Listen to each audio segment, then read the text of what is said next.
예, 제가 길을 가다가 이 광고 문구를 본 적이 있습니다. Just do it. Impossible is nothing. 뭐 해석을 하자면 불가능은 없다. 일단 해봐라.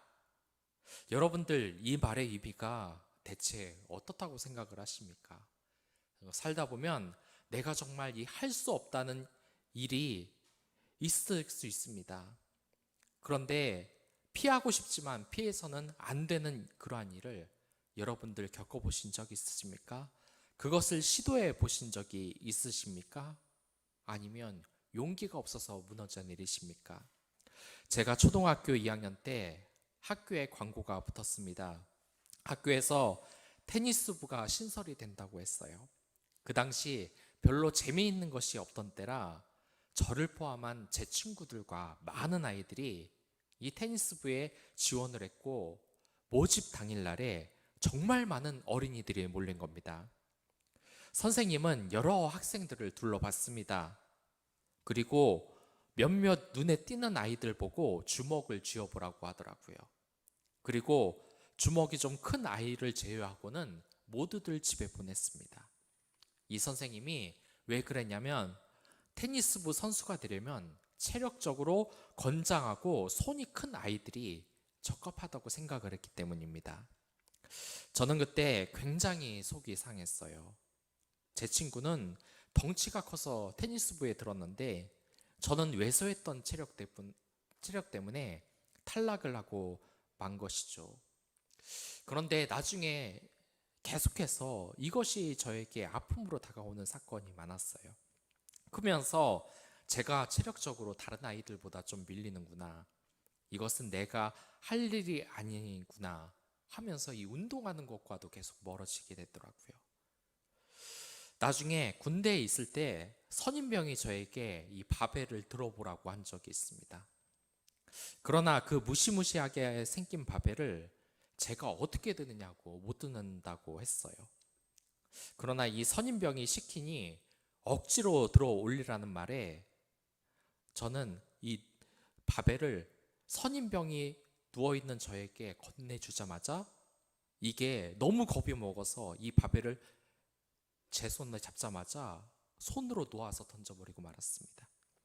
그래서 이 바벨이 선임병의 발에 찍힐 뻔했어요. 그런데 이 선임병이 화를 내지 않고 저에게 그냥 이야기를 하는 겁니다.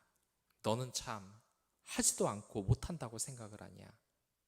저는 이 이야기가 굉장히 충격적으로 다가왔습니다.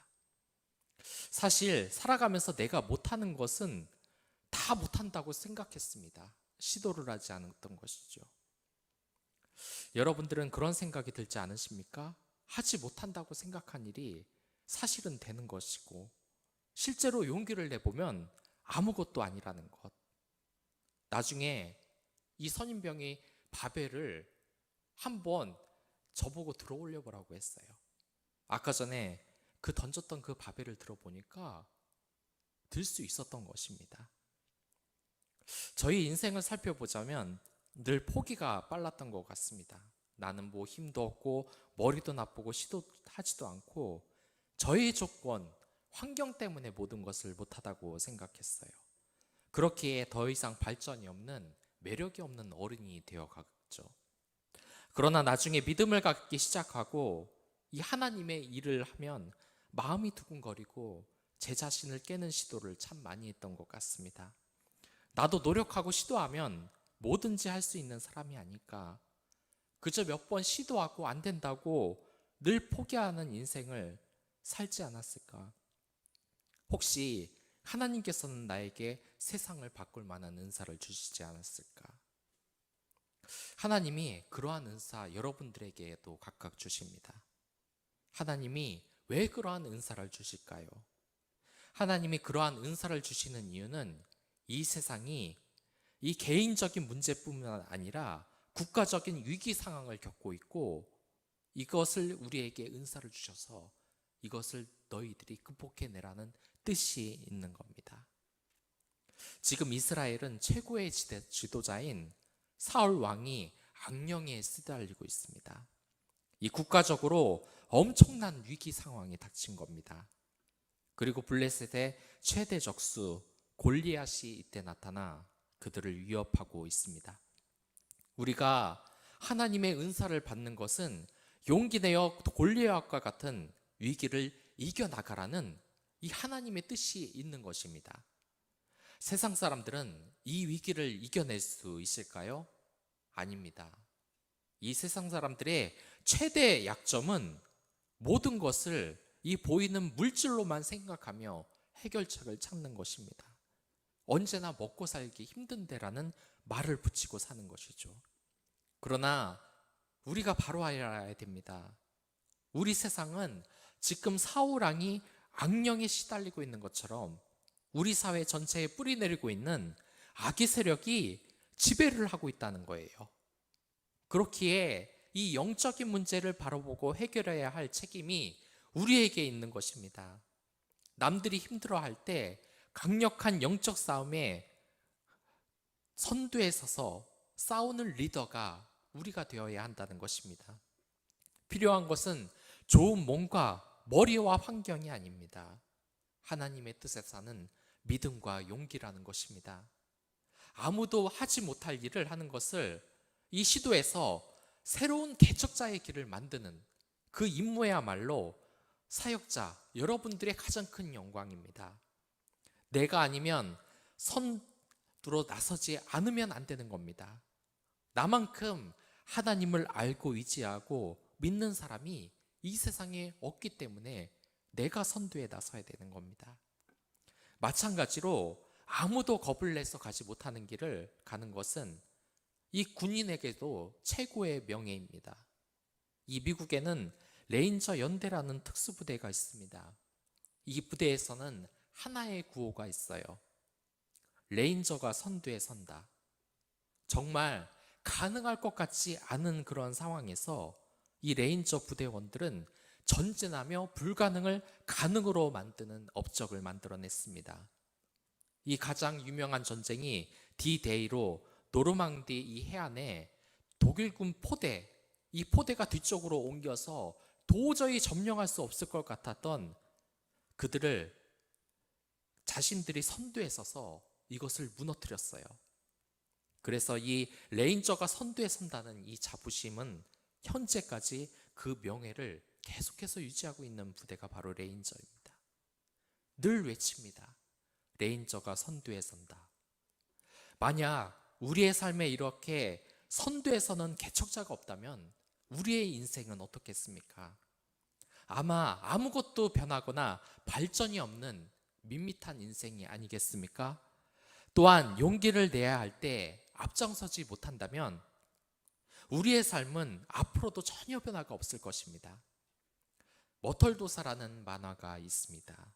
이 머털이는 도사가 자신을 수련시키지 않고 평생 머리카락을 쭈뼛 세우는 능력밖에 주지 않았다고 늘 불평을 해요. 나는 쓸데없는 인간이다. 그러나 알고 보니 이 머리카락을 세우는 능력으로 모든 것을 할 수 있는 대단한 도술의 고수가 이미 되어 있었습니다. 우리의 인생도 지금 똑같습니다. 우리가 가장 크게 착각하는 것이 우리가 이 머털도사처럼 착각을 하는 거예요. 여러분들 이미 예배를 드리고 기도하고 말씀을 묵상하고 이 훈련 받으며 이웃사랑을 끝없이 실천하지 않았습니까? 이미 여러분들은 이 그리스도인으로서 고수의 자리에 있는 겁니다. 이 세상에 나설 준비가 이미 되어 있는 것이에요. 하지만 우리의 인생은 여러분들 어쩌면 아까 전에 내가 들지 못했다고 생각했지만 가볍게 들렸던 이 바벨과 같은 것입니다.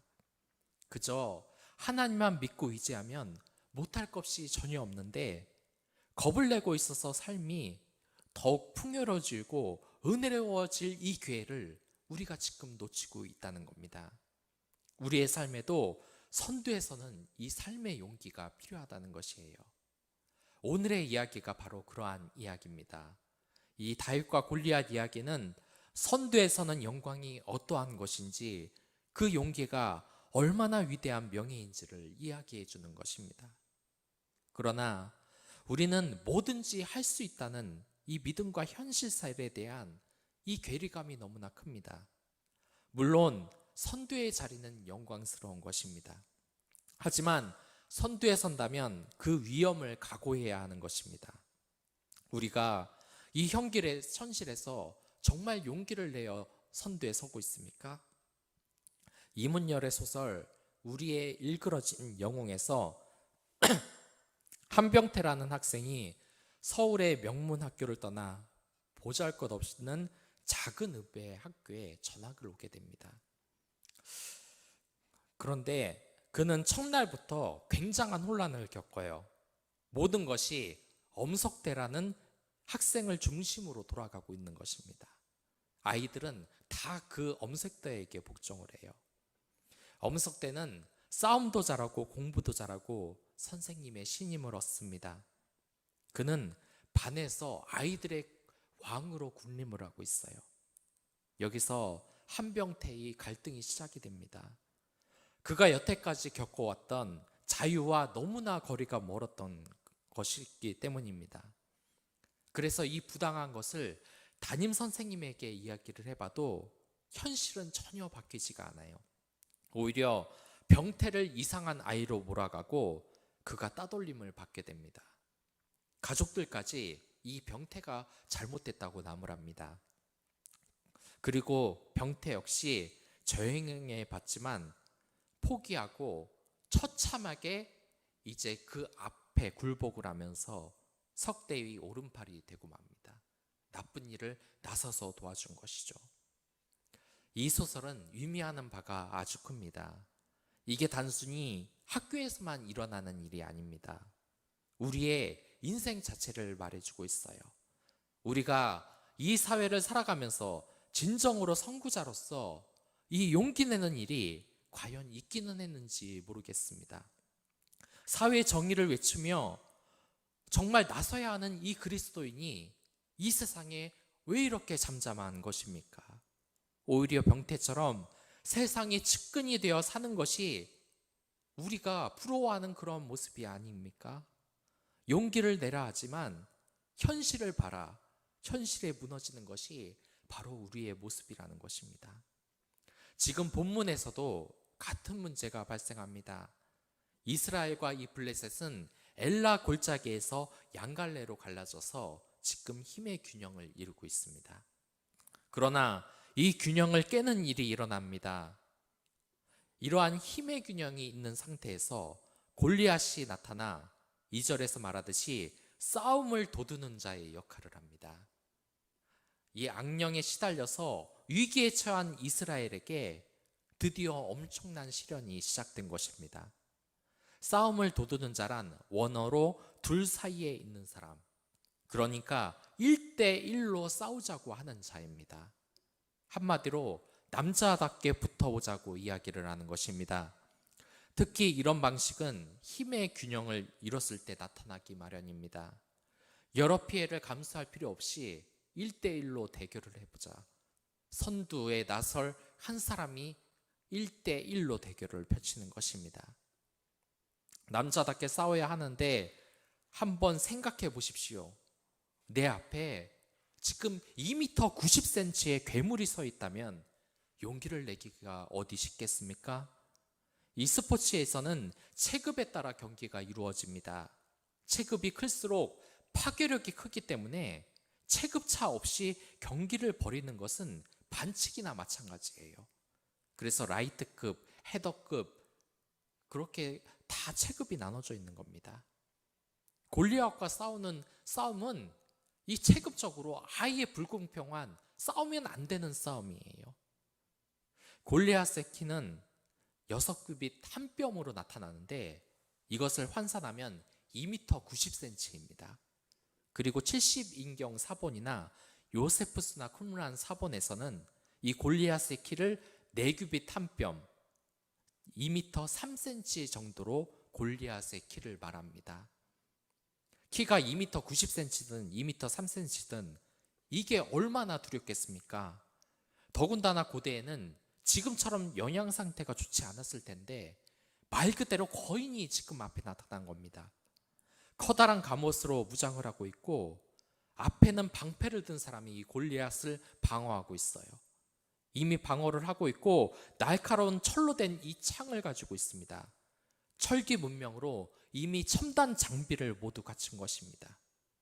그리고 이 골리앗이 소리칩니다. 나는 블레셋 사람이고 너희는 사울의 종들이 아니냐?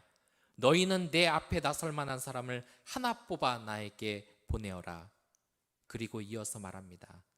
그가 나를 쳐 죽여 이기면 우리가 너희의 종이 되겠다. 그러나 내가 그를 쳐 죽여 이기면 너희는 우리의 종이 되어서 우리를 섬겨야 한다. 내가 오늘 이스라엘 군대를 모욕했으니 너희는 한 사람을 보내어 우리와 맞붙게 싸우게 하라. 골리앗은 완전히 기선을 제압했습니다. 격투기에서 기선 제압이 가장 중요한 것처럼 말이죠. 이 기선에 밀리면 그 승부는 결과가 뻔한 것입니다. 골리앗은 이미 자신은 자랑스러운 블레셋 사람이라고 이야기하고 너희는 사울의 종, 쫄따구밖에 되지 않는다고 모욕을 합니다. 흔히 이 직장 상사나 군대에서 부하를 가지고 인격을 모독하고 비하하는 식으로 이 제압하고 무력감을 들게 만드는 것입니다. 기선 제압을 당하면 위험한 부분이 바로 이것입니다. 상대방에 대해서 객관적으로 바라보질 못해요. 기세에 눌려 어떠한 힘도 쓰지 못하는 것입니다. 그가 조건을 내걸며 싸움을 걸지만 이스라엘 군사 중 누구도 나서지 못합니다. 이 싸움의 결과가 너무나 뻔한 거예요. 그러자 골리앗이 40일 동안 이 이스라엘 군대와 하나님을 모욕합니다.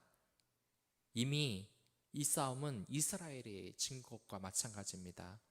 선두에 서는 용사가 없었기 때문입니다. 만약에 여러분들이 이러한 상황이 되면 어떻게 하시겠습니까? 용기를 내어 이 골리앗과 맞붙어 싸우겠습니까? 아니면 그 상황을 피하겠습니까? 저라면 아마 그렇게 반응할 것입니다. 우리 편의 책임자에게 이 문제를 도와달라고 맡기는 것입니다. 책임자는 대통령이 될 수도 있고 직장의 상사가 될 수 있고 또한 가정의 가장이 될 수도 있습니다. 그에게 내게 해결하지 못하는 문제를 맡겨 말하는 것입니다. 물론 관계가 중요합니다. 평소에는 상사의 말을 조금도 듣지 않다가 도움이 필요할 때만 상사이며 평소에는 부모님 말씀을 조금도 듣지 않다가 문제가 생기면 그때에만 도움을 청해서는 안 되는 것입니다. 이게 중요한 덕목인데 왕을 세웠으면 왕같이 대접을 해줘야 하고 왕은 올바르게 앞장서서 문제를 해결해야 되는 것입니다. 우리가 권위자에게 복종을 하며 권위를 인정해야 하는 것이고 권위자 또한 하급자를 보호해야 할 의무가 있습니다. 이 관계가 바로 서지 않는다면 그 공동체는 제대로 기능이 되지 않습니다. 상사의 말은 전혀 듣지 않는 부하 직원이나 책임감은 전혀 없는 상사나 어느 쪽이건 그 공동체는 분열의 위기를 맞이하게 되는 것입니다. 지금 사울의 문제점이 그것입니다. 이스라엘의 왕이지만 이 사태를 해결할 만한 능력도 없고 맨날 악령에 시달려서 밤새 잠도 자지 못하는 것입니다. 악령에 완전히 지배를 받고 있는 것이죠. 이때 우연히 다윗이 음식을 가지고 형에게 갔다가 이 골리앗이 하나님을 모욕하는 말을 듣습니다. 이 당시 이스라엘 군대는 체계적인 군대가 아니라 민병대였기 때문에 음식도 군대에서 보급을 받는 게 아니라 집에서 가져오고는 했습니다. 다윗은 골리앗을 보고 주변 사람에게 묻습니다. 이 할례 받지 않는 블레셋인이 도대체 누구이길래 하나님의 군대를 모욕할 수 있냐 말이죠. 그러자 그의 형은 그가 전쟁을 구경하면서 막말을 하며 고만하다고 꾸중을 합니다. 하지만 이 다윗은 진심이었어요. 그리고 골리앗을 쳐 부수겠다고 사울 앞에서 나섭니다. 내가 선두에 서겠습니다. 결심을 한 것입니다. 다윗에게 어떻게 이러한 용기가 났을까요? 이 무모한 일에 스스로 나서서 목숨을 거는 것입니다. 목숨을 걸면서 스스로 나서는 것이 무엇이겠습니까? 우리가 구분을 해야 될 것이 있습니다. 우리는 이 물질 세계에 살아서 그런지 겉모습에 현혹되면서 살아갑니다. 하나님은 그러나 이러한 시선 자체를 우리에게 경고하신 적이 있습니다. 이 사무엘상 16절을 보면 사무엘은 하나님의 말씀에 따라 이스라엘이 왕을 선택해서 기름을 부으려고 합니다. 그리고 이새의 첫째 아들 엘리압을 보고 그가 왕이 될 만한 인재라고 생각했습니다. 그러나 하나님께서는 사무엘에게 경고하십니다. 너는 그의 준수한 겉모습에 준수한 키만을 보아서는 안 된다. 그는 내가 세운 사람이 아니다. 나는 사람을 판단하는 것처럼 그렇게 판단하지 않는다. 사람은 겉모습만 따라 판단하지만 나 주는 중심을 본다. 지금도 마찬가지입니다. 이 지금 전쟁터에서 첫째 형 엘리압의 모습과 다윗의 모습이 아예 다릅니다.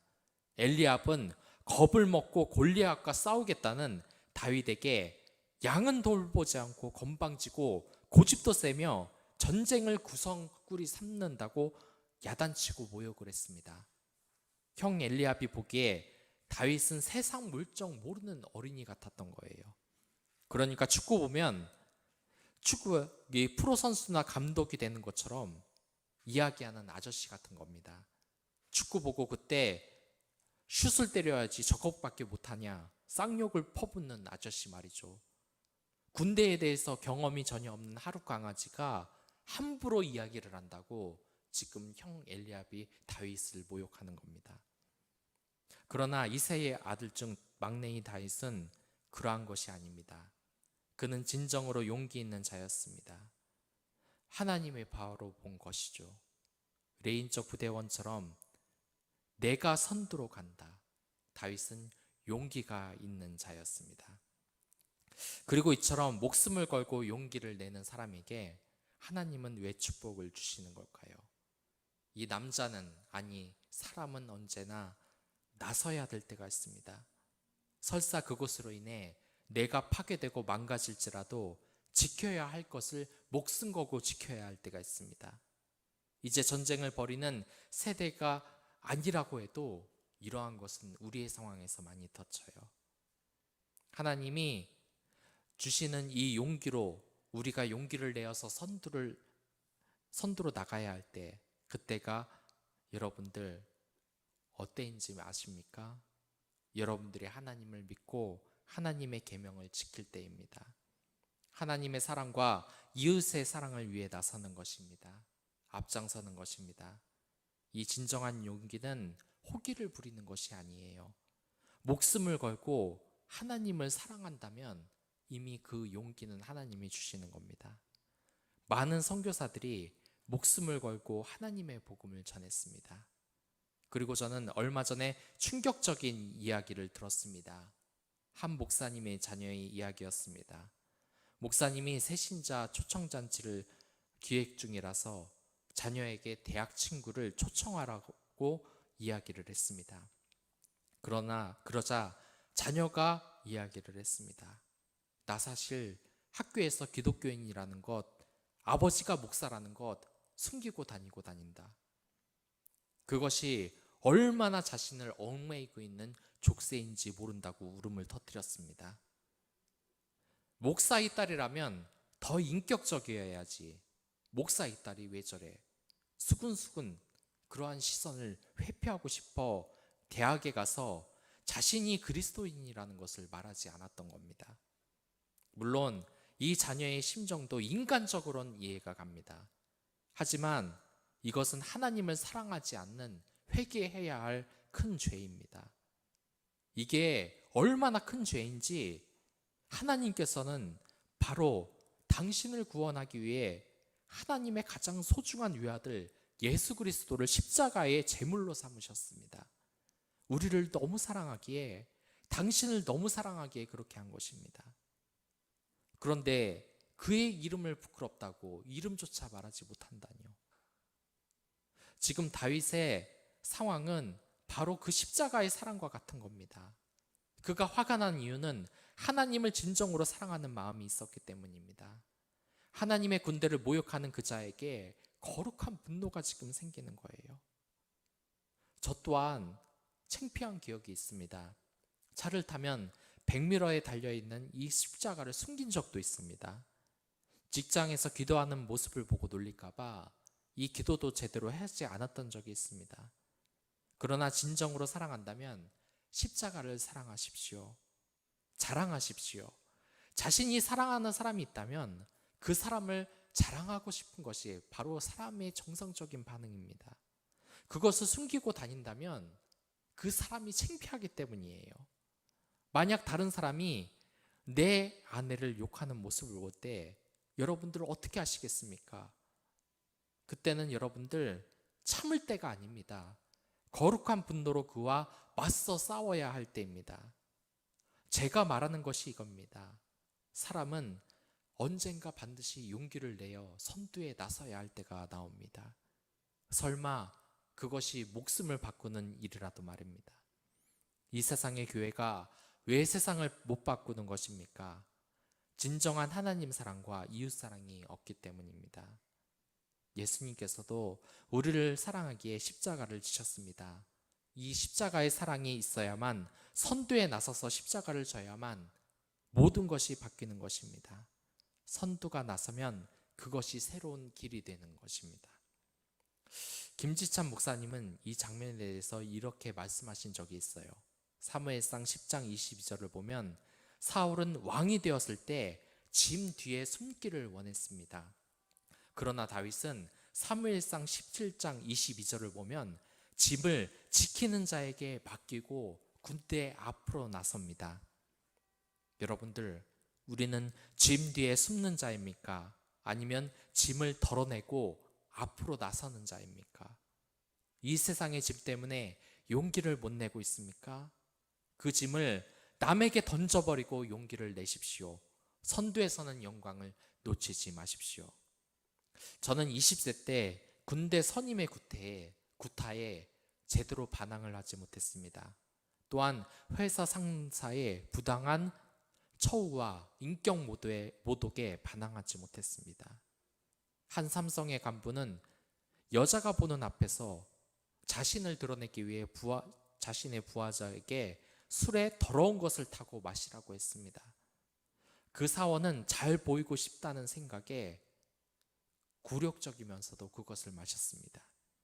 여러분들이라면 성공을 위하여 더러운 잔을 마시며 살겠습니까?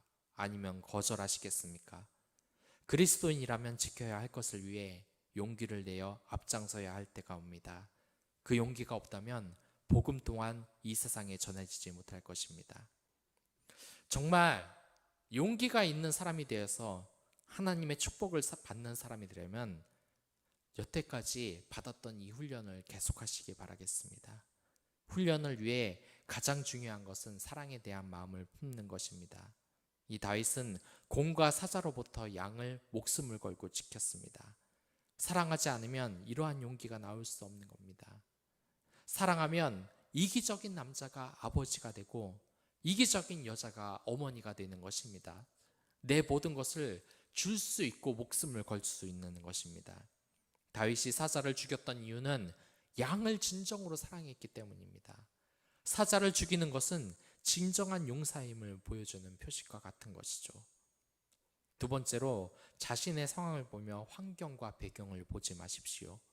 그저 하나님과 자신에게만 집중하십시오. 다윗은 골리앗과 싸우기 위해 나서는데 전투복도 맞지 않고 칼도 들 수 없을 정도로 어렸습니다. 군인으로서 전혀 배경도 없었죠. 용기를 내야 할 상황에서 내 상황을 계산하는 모습을 보여서는 안 되는 겁니다. 저는 이 몇 년 전에 아주 신기한 이야기를 들었습니다. 제가 아는 후배가 이 세상에 여자가 남자를 제압할 수 있는 격투기가 있다는 겁니다. 체급 차이가 나더라도 이길 수가 있다는 것이죠. 이게 가능할 것이라고 생각하십니까? 그 격투기가 뭐냐면 바로 주짓수입니다. 이 주짓수는 그레이시 가문에 의해 알려진 격투기예요. 그 당시 획기적으로 치고 던지는 것 외에 상대방과 누운 상태에서 싸울 수 있는 이 기술이 개발이 됐는데 그게 바로 주짓수라는 것입니다. 이 김남은 프로레슬러는 이렇게 말했어요. 이 그레이시 가문이 주짓수를 알리기 위해 폭탄 발언을 했습니다. 누구든 나를 이기면 10만 달러를 주겠다.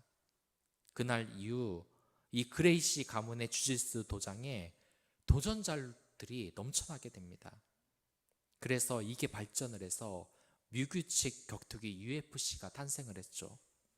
이 10만 달러를 위해 이 세상 도전자들이 정말 넘쳐났습니다. 그러자 형 그레이시는 아주 특별한 제안을 합니다. 참가자 중 가장 체구가 왜소한 동생 호이스 그레이시를 출전시키는 거예요. 아직 미국 무대에서 이름도 전혀 알려지지 않는 자신의 이 동생을 다른 거대한 체구의 파이터에 비해 작고 왜소해 보이는 동생을 출전시킨 겁니다. 그리고 경기가 시작됐습니다. 가라데, 킥복싱, 권투의 최고수들. 그런데 회를 거듭할수록 주목을 받는 건 이 왜소한 체격의 호리온 그레이시였습니다.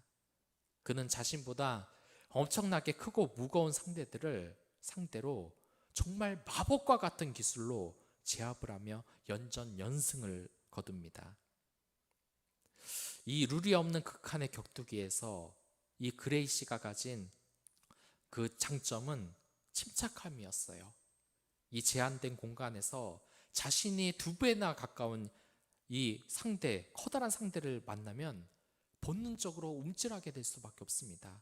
바로 골리앗을 앞에 둔 이 이스라엘 백성들처럼 말이죠. 그러나 이 호이스는 전혀 그러지 않았습니다. 커다란 모든 상대를, 강력한 우승 후보를 모두 이 펀치 한 방에 맞으면 죽을 것 같은 이 상대를 모두 다 잠재우고 맙니다.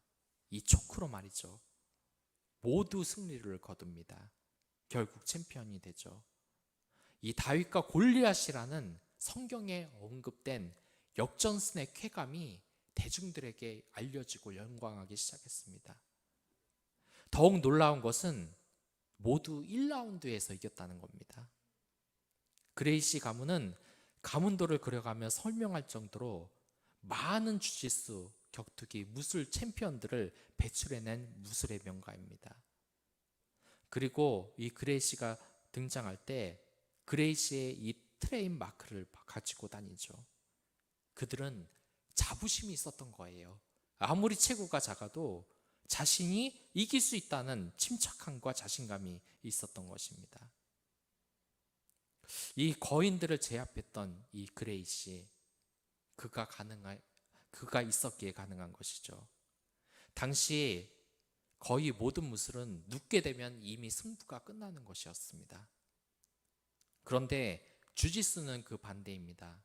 모든 것이 끝났다고 생각하는 그 순간 누운 상태에서 본격적인 게임이 시작되는 무술입니다. 두 사람은 아무도 찾지 않는 브라질의 이 주짓수 도장에서 바닥을 경험하고 미국의 한 창고에서 주짓수 명판을 걸면서 다시 일어섰습니다.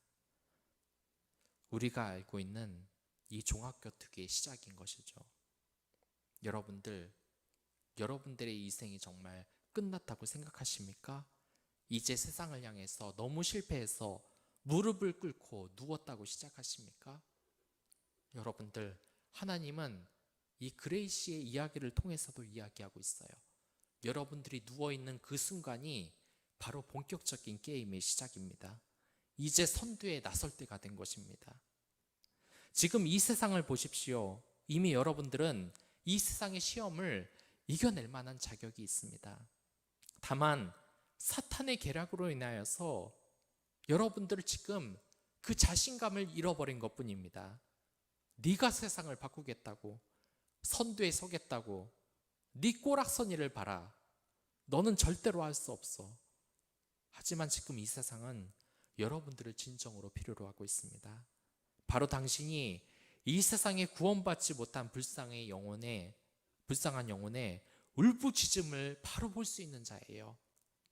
그들을 괴롭히고 있는 악령을 보고 기도의 능력으로, 이웃사랑의 능력으로 선두에 서서 아픔과 저주의 사슬을 끊어낼 수 있는 것은 바로 당신뿐인 것입니다.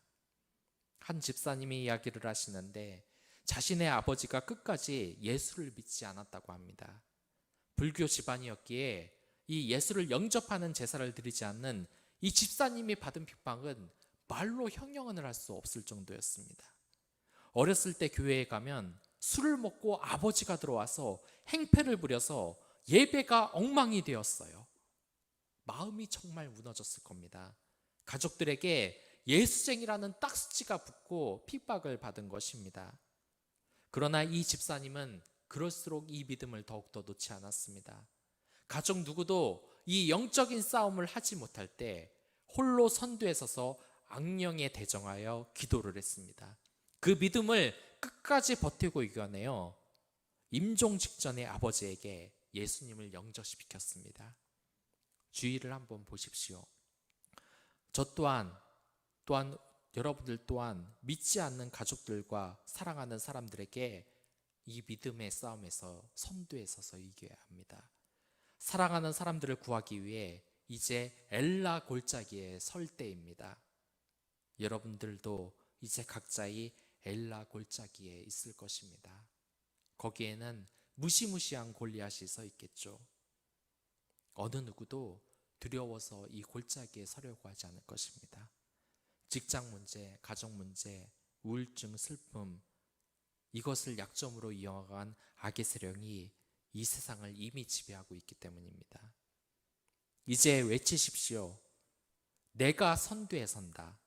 내가 선두에 서서 가정의 악령을 쳐부수겠다. 오늘의 설교 제목처럼 그 가로 안에 자신의 이름을 넣어서 내가 선두에 선다 라고 외치십시오. 이제 여러분들도 이와 같은 용기를 내야 할 때입니다.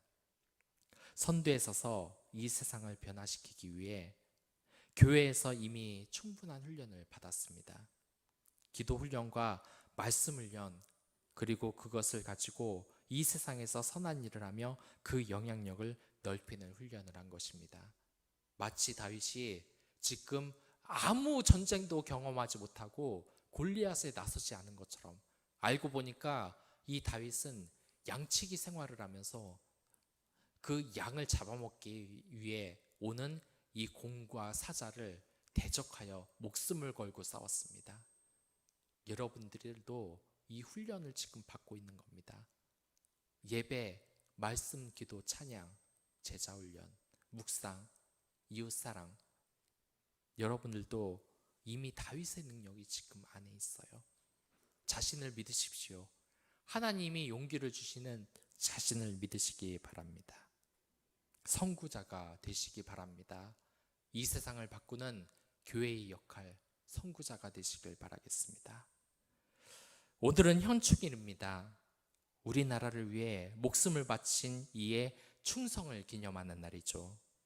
만약 그때에도 어느 누구도 선두에 나서지 않았다면 우리는 지금 공산국가가 되어 소중한 자유를 절대 얻지 못했을 것입니다.